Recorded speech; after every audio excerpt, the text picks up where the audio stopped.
pitao kako si ti pokvarili i kako ti laži. Slušaj sad ovo. Ono što je malo pre ispričala, zato ona tebe sad izvoli da pričaš.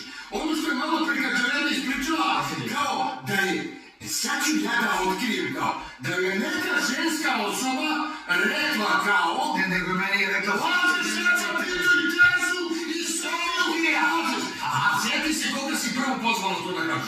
Koga si prvo pozvala? Mene. Ja bi se pozvala ovdje na vrata obezbeđenja. Mene je pozvala na vrata kad se renda u nedelju uveče kad su oni ušli i rekla mi ovako. Sonjela Bubić je ovako.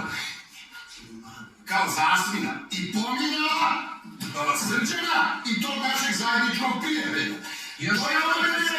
A Kolinka je se pozvala ovdje na vrata obezbeđenja. Mene je pozvala na vrata kad se renda u nedelju uveče kad su oni ušli i rekla mi ovako. Sonjela Bubić je ovako. Kao zasmina. I pominjala Srđana i tog našeg zajedničkog prijatelja.